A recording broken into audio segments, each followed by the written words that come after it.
It's September 12th, 1987. My name is Major Alan Schaefer, also known as Dutch, U.S. Army veteran, Special Ops Commander, and the only survivor of the Valverde incident. These tapes are my personal testimony. Insurance. Should anything happen to me, what I found won't be lost. My team was brought in to rescue a Guatemala cabinet minister and his aide, who had been captured by guerrilla forces in Valverde.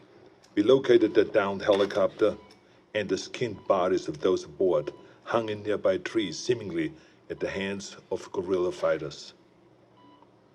After assaulting their camp, it became clear that the mission was a setup.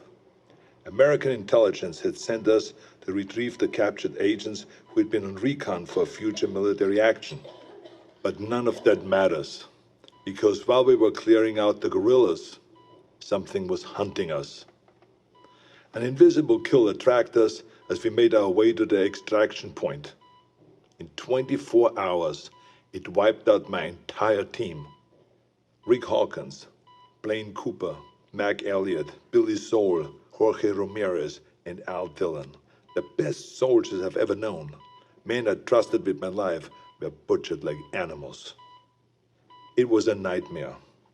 We walked in with guns, but it had perfect camouflage, advanced weaponry, and could see heat. It was strong and smart, a pitiless hunter.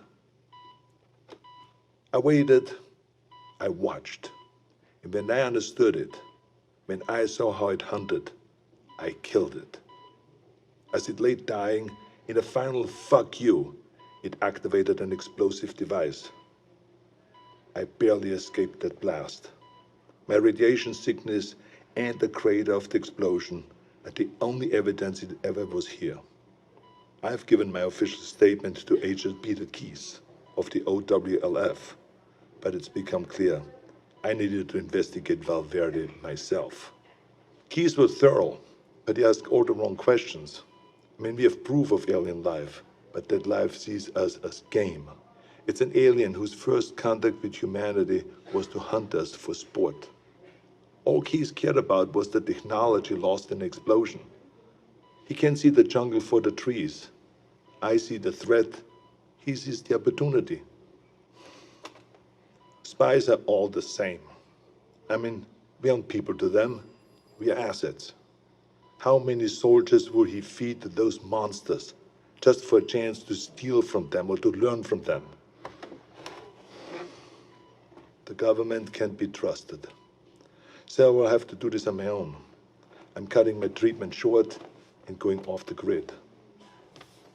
I will make my way back to South America to Valverde.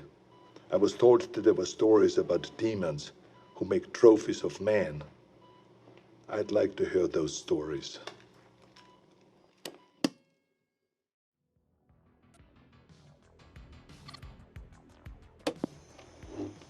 April 8th, 1991. I'm not dead yet. I'll admit, I regret not curing my radiation sickness before I left. It made leaving the country difficult. I cashed in a few favors, took one too many off-the-book flights in rusted-out buckets, but I made it back to Valverde.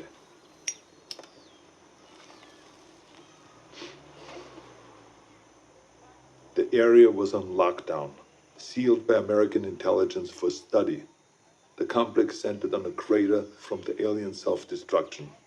I found the scientists slumming in a local bar. A few drinks, a couple of threads later, he was ready to talk. It wasn't much, barely anything I didn't already know. The blast emitted a form of radiation they'd never seen before. Some believed it was extraterrestrial, some didn't. Either they're not too bright, or there's nothing to find. I decided to let them keep searching in vain. It kept them busy and off my trail. I've been touring villages and small towns using the cover of an author writing about South American folklore. I don't know if any of them bought in, but they took my money and told their stories. The closer they were to the jungle, the more stories of devils in the trees. Some were bullshit, made up on the spot, but some carried consistencies that I couldn't ignore.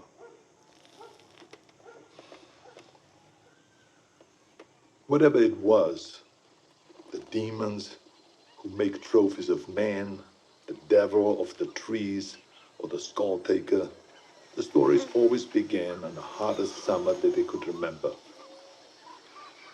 In the summer of 1987, Valverde nearly broke its all-time high in temperatures. They love the heat. It must remind them of home. Everything else confirmed the truth of the stories. Proud warriors skinned and hanged, skulls and spines ripped from their bodies. Maybe it was obvious from the beginning, but it wasn't until I heard the stories that I truly accepted the purpose of these mutilations. I mean, they're taking trophies. They travel impassable distances to hunt us, skin us, and mount us over some alien fireplace on another world. It would be disgusting if it weren't so familiar. Where do I go now? It's been on my mind all year. The takeaway from all this intel is that they've been doing this for decades, centuries maybe. They're coming back, and I need to be there when they do.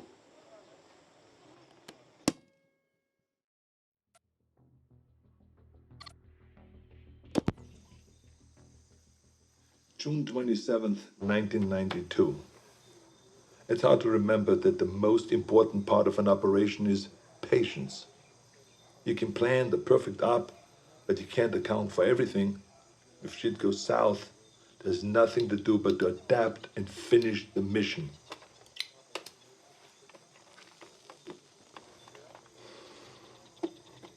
Sometimes you just get lucky. I was in the dock, 10 clicks downriver from the Valverde border, figuring out my next move. I was ready to pack it in. I thought that I learned everything that I could, that there was nothing left for me to find. The OWLF had abandoned the detonation site a year ago, and I thought that they already shipped back to America. That's when I saw Agent Peter Keyes tie his skiff to the dock. I haven't seen Keyes since I gave my official statement to him. It was impossible, but there he was with three of his buddies. All agents. The clean, tidy outfits give them away all the time. They don't want to get down in the dirt, you see. That's what they pay soldiers to do. Keyes walked up, looked right at me, and shook my hand. With the radiation sickness, I've lost a lot of weight, so I thought that he maybe would not recognize me, but then he greeted me like we were old pals. Keyes is a good spy, saying nothing, implying everything. We spent the next few hours trading war stories at the bar. If you had heard us, you would never have suspected we were trading intel on an alien manhunter. His cover was that they have been looking for a serial killer, a sadist who has been operating in the area for years, hunting people like animals and then skinning them alive. Keyes wanted to talk about the monster, so it all came out in the cover story. In many ways, they were just a few steps behind, surveying villages for information, locating witnesses. He did confirm one thing that I only considered. He told me how the killer chose his victims. They were always armed. A rifle, a pistol, a knife in the boot. He wasn't taking kids or random villages. He wanted a challenge. Whatever it was a hunter. And it killed for sport. I wish they were here for a military action, recon for an invasion. But the truth was so much worse. We are prey, animals, fit only to be hunted. Keyes and his buddies paid the tab and mine, but before he left, he winked at me and he said, "Stay out of the jungle. That's where he gets you." I tracked Keyes and his team for weeks, but they didn't learn anything new. Maybe they knew that I was there, maybe they didn't, I don't know. I've risked enough for now. I think it's time to disappear. Keep my ear to the ground. Be patient.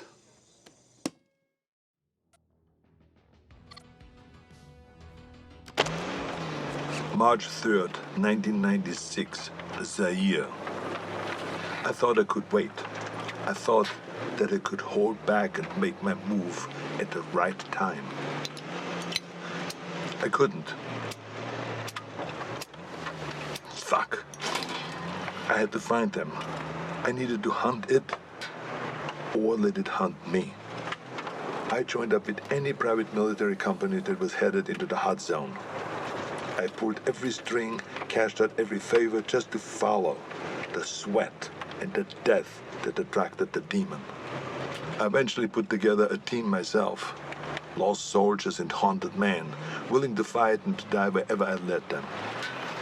They thought that I was a legend, and I let them believe that. I'm quiet and good in what I do. They needed them to see me as a legend, so that they could take them to die in a sweltering jungle. We went on more missions than I can remember. We didn't fire until we were fired at. They thought that it was my code. It wasn't. I was waiting and watching. Our last mission was an evac op in the Congo. A private munition base had gone dark. When we arrived, they'd been dead for days. Bodies strung up on floodlights around the base, all of them skinned, some missing skulls and spines. We secured the site and waited for backup to arrive.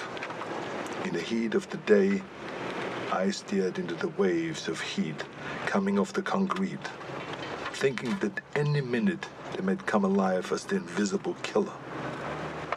And then they did. I didn't wait. I unloaded every round I had. Trusting me, my team fired in the same direction. It wasn't the first time I'd done it, but this time I knew what I was looking for. It was so fast, we couldn't hit it. We panicked, and stray rounds struck the crate of RPGs. And that explosion hit other munitions that exploded. By the time the smoke cleared, the demon was dead, but so were all my men. I took samples of its blood, pieces of its anatomy, and what tech that I could salvage. And then I burned everything. Then it disappeared. I never checked in with HQ. As far as I know, I was counted among the dead.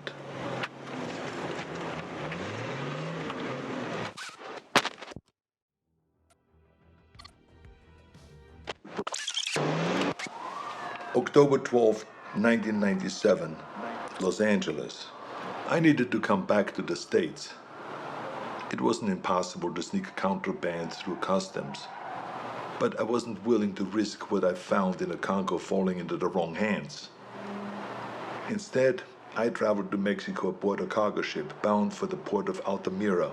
From there, I made my way to Tijuana, and I bunkered down. I had tangible proof of extraterrestrial life in my possession, but no idea what to do with it. I'm not a scientist. I did a soldier's duty and secured valuable intel. This was out of my pay grade. I kept an eye on the news. Los Angeles was having a record-breaking heat wave and a gang war on the streets. It was perfect. I could feel it in my bones. I'd been tracking them for so long, I could think like them. I could smell the prey. I could see the hunting ground. I had to get to LA. Crossing back into the States from Tijuana wasn't that difficult, but by the time that I'd reached the city, it was already over. Like Valverde, the OWLF only found crumbs. What I'd hoped might be an alien ship turned out to be only a launching site. I wanted it too much, and I got sloppy. I breached the OWLF's quarantine and was captured.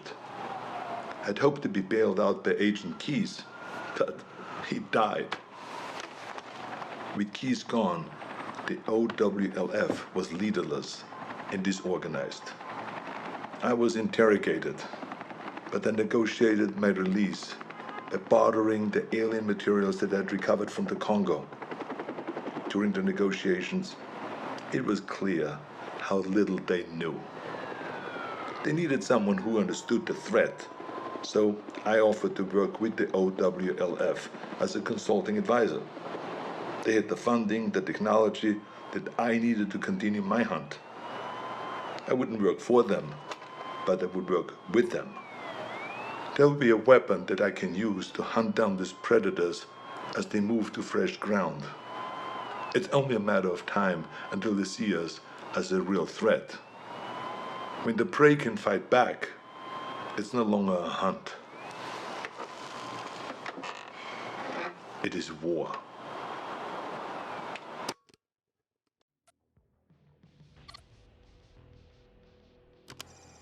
March 3rd, 2008. We've gotten good at killing predators. Every time we find one, we come back with more tech, more research, and the OWLF's funding goes up. Together, we have gotten stronger and more efficient. For a time, the aliens were surprisingly predictable. They had no idea that we knew so much about them. But that began to change. They sent better hunters every time. They're beginning to see us as a threat. Or we've become a more worthy prize. Maybe both.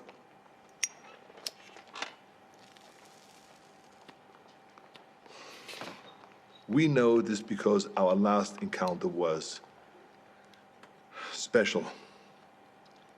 We weren't certain if they had any gender to speak of, but that changed when we came into contact with the female.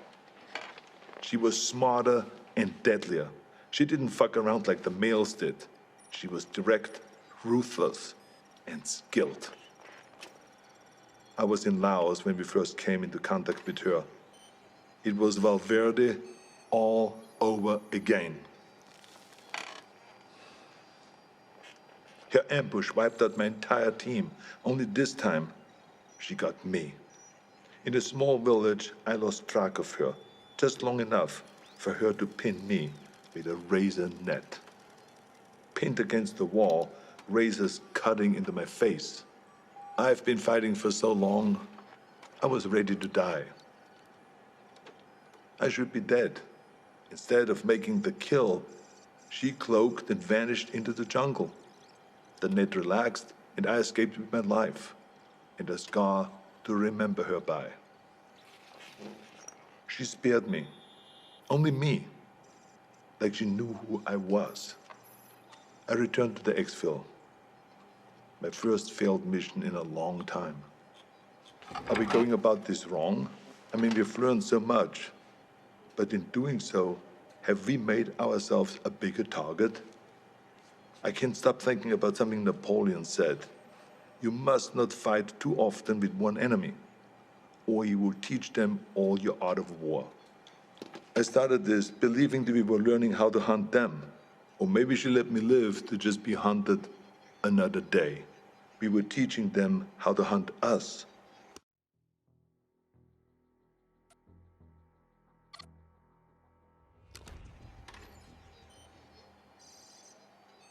January 13th, 2019. I knew that the Predator's deployment to Earth would make it impossible to keep all of this a secret. Sooner or later, there would be another player on the board. I'd hoped that it would be another agency, one that understood and respected the threat.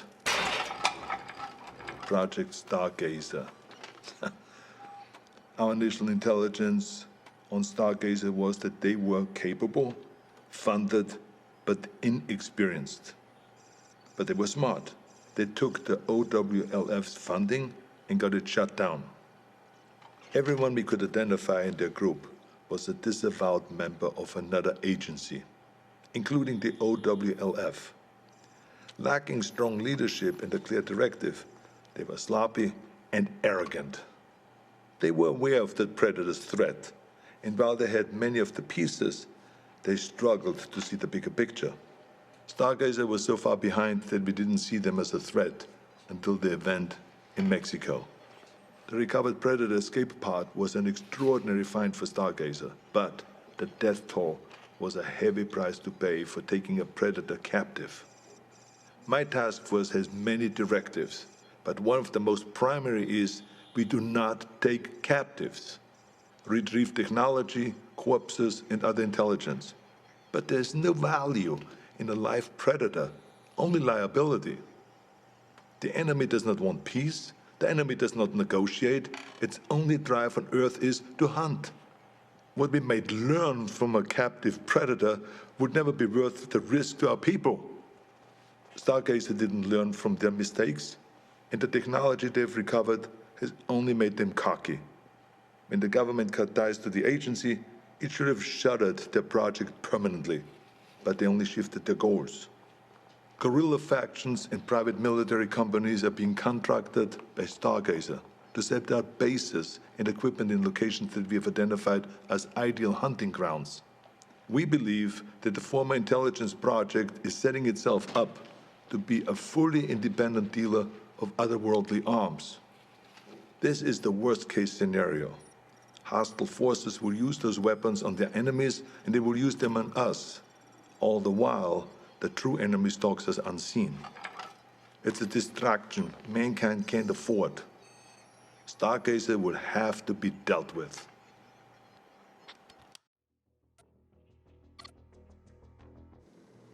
"2025.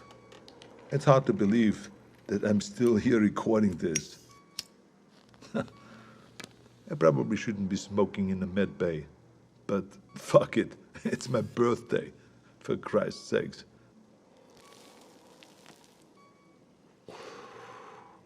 I turned 78 today, but I'm out there hunting. I should be retired. I should be doing anything but this. My life shouldn't be possible.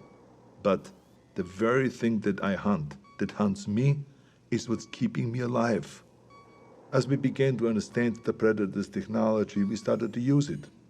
A fight with a Predator female went bad and I was critically wounded. Dying, I agreed to experimentation. It worked. It worked so well that the cells in my body stopped aging. Pushing 80 now, I'm fighting like a man in his 40s. It's not the only experiment that I've been part of. I'm deadlier now than I was in Valverde. The OWLF has been fully reinstated. It's grown larger than ever before. We saved John Keyes from Stargazer. His father was Peter Keyes. I suppose you could say that he was a very dear acquaintance. His son is a gifted scientist. I worry about the future. The Earth is seeing unprecedented rise in heat and war. As the climate changes and the temperatures go up, more and more countries are becoming hunting grounds. We've killed so many of their kind, but they only send more. The number of events that we have witnessed has increased threefold in 10 years. We have made an impression on them, but not like we had hoped. We wanted to show them that we weren't prey, to deter them from ever sending another hunter to our world.